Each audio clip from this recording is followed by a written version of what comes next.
আসসালামু আলাইকুম। যারা এই বছর হজে যাচ্ছেন এবং হজে যাওয়ার জন্য সব ধরনের প্রস্তুতি ইতিমধ্যেই শেষ করেছেন, তাদের উদ্দেশ্যে আজকে কয়েকটা কথা বলবো যে হজের সময় কোন কোন ডকুমেন্টস আপনাদের সাথে রাখাটা খুব বেশি জরুরি।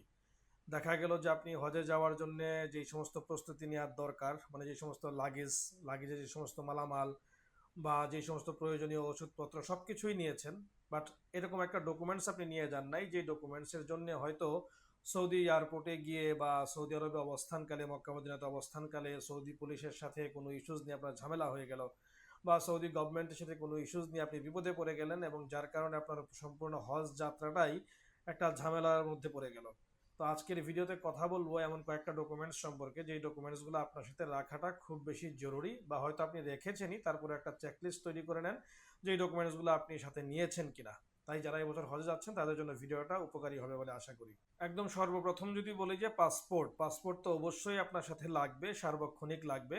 তো আমরা যেটা করব যে পাসপোর্টের যে ব্যাগ নিব সেই ব্যাগে পাসপোর্টটাকে সার্বক্ষণিক একদম নিরাপত্তা সহকারে রেখে দিব, যেন যে কোনো সময় যে কেউ দেখতে চাইলে আমরা দেখাতে পারি। তবে এই জায়গায় একটা টিপস দেই, সেটা হচ্ছে যে সব সময় পাসপোর্ট বাহির করা এবং ভিতরে ঢুকানো বারবার দেখাইতে গেলে যেটা হইতে পারে যে অনেক সময় আপনি ভুলে কোথাও সেটা ফেলে দিতে পারেন বা হারিয়ে যেতে পারে বা ভিড়ের মধ্যে পড়ে যেতে পারে, এরকম একটা সম্ভাবনা থাকে। তাই সার্বক্ষণিক চলাচলের জন্য আপনি পাসপোর্টের আপনার যেটা মেইন পেজ সেটার একটা ফটোকপি বা লেমিনেটেড কপি আপনার সাথে রাখতে পারেন, সেটা হচ্ছে সর্বাবস্থার জন্য।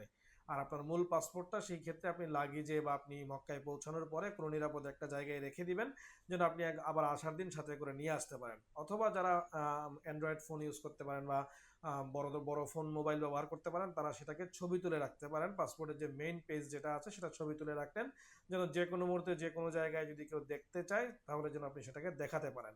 আর যারা মোবাইলে ছবি তুলে রাখতে পারেন না, তারা একটা ফটোকপি আপনার যেই পাসপোর্ট ব্যাগ যেটা আছে সেটার মধ্যে রেখে দিবেন, আর মূল পাসপোর্টটাকে লাগেজে রেখে দিবেন। ২ নম্বরে যদি বলি যে আপনার যে সৌদির যে ভিসা, সেই ভিসার একটা কপি সার্বক্ষণিক আপনার সাথে রাখবেন। এইটার জন্য সেই একই কথা, যে আপনার মূল ভিসার যে কপিটা সেটার একটা ডুপ্লিকেট কপি করে নেবেন। সেই কপিটা আপনার সবসময় আপনার সাথে রাখবেন বা আপনার ব্যাগের মধ্যে রাখতে পারেন একটা পাতা হিসাবে। আর মূল ভিসার কপিটা আপনার পাসপোর্টের সাথে যত্ন করে রেখে দিবেন। এট দ্য সেম টাইম যদি ছবি তোলার সুযোগ থাকে তো ছবি তুলে আপনার মোবাইলের মধ্যে রেখে দিবেন, কারণ ভিসাটাও যে কোনো মুহূর্তে যে কোনো জায়গায় যে কোনো সময় পুলিশ বা যে কোনো নিরাপত্তার স্বার্থে দেখতে চাইতে পারে। আসলে সবার ক্ষেত্রে চায় না, বাট শতকরা বা হাজারে একজনের ক্ষেত্রে চায়। তো সেই একজনটা যদি আপনি হয়ে যান তখন কিন্তু আপনাকে বিপদে পড়তে হবে। এর জন্য এই জিনিসগুলো আপনার সাথে রাখাটা খুব বেশি জরুরি বলে মনে করি। ৩ নম্বরে যদি বলি যে আপনার যে ন্যাশনাল আইডি কার্ড আছে সেই ন্যাশনাল আইডি কার্ডের একটা ফটোকপি, যদি ন্যাশনাল আইডি কার্ডেরও সেম যদি মূল কপিটা আপনি নিয়ে যান তো মূল কপিটা আপনি আপনার পাসপোর্টের সাথে রেখে দিবেন, আর একটা ফটোকপি বা ছবি আপনার মোবাইলের মধ্যে রেখে দিবেন। এবং সেটাও বিভিন্ন সময় আপনি যদি কোথাও হারিয়ে যান বা যে কোনো নিরাপত্তার স্বার্থে এই ন্যাশনাল আইডি কার্ডের কপিটাও কিন্তু আপনার পরিচয় বহন করবে।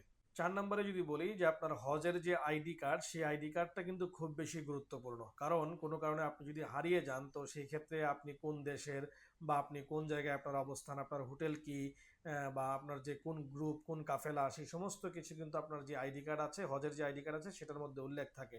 তাই সেই হজের আইডি কার্ডটা হয়তো অনেক সময় আপনি গলায় ঝুলিয়ে রাখতে পারবেন না, বা আপনি হয়তো ভুলে গেছেন নিয়ে যান নাই সাথে করে। তো এই ক্ষেত্রেও বলবো যে হজের আইডি কার্ডটারও একটা ফটোকপি করে আপনার গলার যে ব্যাগটা সেই ব্যাগে সার্বক্ষণিক রেখে দিলেন। তো দেখা গেল কোনো সময় আপনি গলাতে ঝুলিয়ে হয়তো আইডি কার্ডটা নেন নাই, তো সেই ক্ষেত্রে ফটোকপিটা আপনার সাথে যদি থেকে যায় বা ওই ব্যাগটা যদি আপনার সাথে থেকে যায়, যেটা আপনি সার্বক্ষণিক ক্যারি করবেন, সেই ব্যাগটা যদি আপনার সাথে থাকে তো সেই ক্ষেত্রে সেটা কিন্তু আপনাকে উপকার পৌঁছাবে, বা আপনি হারিয়ে গেলে সেটা আপনাকে আপনার পরিচয় বহন করবে। ৫ নম্বরে যদি বলি, আপনি মক্কা এবং মদিনা দুই জায়গায় যখনই আপনি হোটেলে জাস্ট চেক ইন করবেন, চেক ইন করার সময়ই হোটেলের যে ভিজিটিং কার্ড যেটা আছে, মানে আপনি যে হোটেলে উঠছেন সেই হোটেলের ঠিকানা সম্বলিত যে কার্ড আছে, সেই কার্ড ২-৩ পিস আপনি সাথে করে নিয়ে নেবেন এবং একটাকে আপনার মূল লাগেজে হয়তো রেখে দিলেন আর একটা আপনার এই ব্যাগের মধ্যে রেখে দিবেন।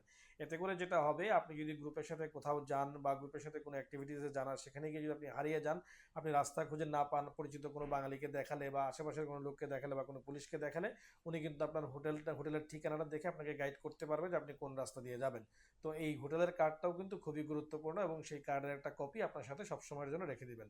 ৬ নম্বরে যদি বলি যে জরুরি যোগাযোগের কিছু নাম্বার আপনি ভাবতেছেন আপনার মোবাইলে সেভ করা আছে, কোনো সমস্যা নাই, বাট আল্লাহ না করুক আপনার মোবাইলটা হারিয়ে গেল, মোবাইলটা ছিনতাই হয়ে গেল বা মোবাইলটা চুরি হয়ে গেল, মোবাইলটা পকেট থেকে কোথাও পড়ে গেল, বা কোনো সময় আপনি মোবাইল নিতে ভুলে গেলেন, তো সেই ক্ষেত্রে যদি আপনি হারিয়ে যান তো আপনার যদি কয়েকটা জরুরি নাম্বার, আপনার বাংলাদেশের কয়েকটা নাম্বার, আপনার মুআল্লেমের নাম্বার, আপনার হজ গাইডের নাম্বার, বা আপনি আপনি যাদের মাধ্যমে, যে এজেন্সির মাধ্যমে আসছেন তাদের নাম্বার, বা আপনার কাফেলার দুই একজন যারা এরকম বিচক্ষণ ব্যক্তি বা যারা আপনাদেরকে গাইড করতেছেন এরকম কয়েকজনের নাম্বার যদি আপনি একটা কাগজের মধ্যে লিখে রাখেন এবং সেই কাগজটাকে যদি সার্বক্ষণিক আপনার যে ঘাড়ের ব্যাগ আছে সেই ব্যাগের মধ্যে ঝুলিয়ে রাখেন, তো সেই ক্ষেত্রে আপনি আল্লাহ না করে কোনো বিপদে পড়লে সাথে সাথে সেই নাম্বারে ফোন করে কিন্তু আপনি আসতে পারবেন। বা কোনো কারণে আপনার মোবাইলটা হারিয়ে গেলেও আপনার কাছে মনে হচ্ছে যে হয়তো আপনার মুখস্থ আছে, বাট দেখবেন যে যখন হারিয়ে গেছেন তখন আর নাম্বারটা মনে করতে পারতেছেন না। তো সেই নাম্বারটা যদি একটা কাগজের মধ্যে, ছোট্ট একটা কাগজের মধ্যে লিখে রেখে আপনার ব্যাগের মধ্যে রেখে দেন, তো আশা করা যায় যে আপনি কোনো কারণে যদি হারিয়ে যান তো সেই ক্ষেত্রে আপনি ফোন করে সহজেই আপনার নির্দিষ্ট যে ঠিকানা আছে সেই ঠিকানায় আপনি ফেরত আসতে পারবেন। 7 নম্বরে যদি বলি যে যারা অসুস্থ তারা তাদের প্রেসক্রিপশন বা মেডিকেল রিপোর্ট এটাও কিন্তু সাথে রাখতে পারেন। কারণ প্রেসক্রিপশন ছাড়া মক্কাতে বা মদিনাতে বিভিন্ন ফার্মেসির থেকে অ্যান্টিবায়োটিক টাইপসের ওষুধ কিন্তু আপনি কিনতে পারবেন না। তো দেখা গেল যে আপনি হজে যাওয়ার পর এরকম কোনো ইমার্জেন্সি হইলো আর আপনার কোনো একটা ওষুধ লাগতেছে বাট আপনি কিনতে পারতেছেন না প্রেসক্রিপশনের জন্য, এবং সেই ওষুধটা আপনি সাথে করে নিয়ে যান নাই, তো সেই ক্ষেত্রে এই প্রেসক্রিপশনটা থাকলে সেটা দেখিয়ে কিন্তু আপনি ওষুধটা কিনতে পারবেন। এবং প্রেসক্রিপশনটাও আপনি চাইলে মোবাইলে রাখতে পারেন অথবা একটা কপি করে আপনার ব্যাগের মধ্যে রেখে দিতে পারেন। 8 নম্বরে যদি বলি যে ভ্যাকসিন সার্টিফিকেট, ভ্যাকসিন সার্টিফিকেট যদি আসলে এখন কোভিডের পরে খুব বেশি আসলে লাগে না, বাট তারপরেও যদি আপনার ভ্যাকসিনেশন সার্টিফিকেট থাকে সেটাকে আপনি চাইলে আপনার মোবাইলের মধ্যে রেখে দিতে পারেন। সর্বশেষে যদি বলি যে মনে রাখবেন যে আপনার একটু সাধারণ সতর্কতা যেরকম আপনাকে অনেক বড় বিপদ থেকে বাঁচাতে পারে, একইভাবে খুব সাধারণ একটু অসতর্কতা আপনাকে অনেক বড় ধরনের বিপদে ফেলে দিতে পারে। আপনি হয়তো ভাবতেছেন যে আমি অনেক এক্সপার্ট মানুষ বা দেশ বিদেশে ঘোরা মানুষ, আমার এই ক্ষেত্রে কোনো সমস্যা হবে না, বাট আসলে হজের সময় যেহেতু লক্ষ লক্ষ মানুষ একই জায়গায় থাকেন, তো এরকম হতেই পারে যে আপনি আপনি হারিয়ে যেতে পারেন বা কোনো একটা ঝামেলায় পড়েই যেতে পারেন।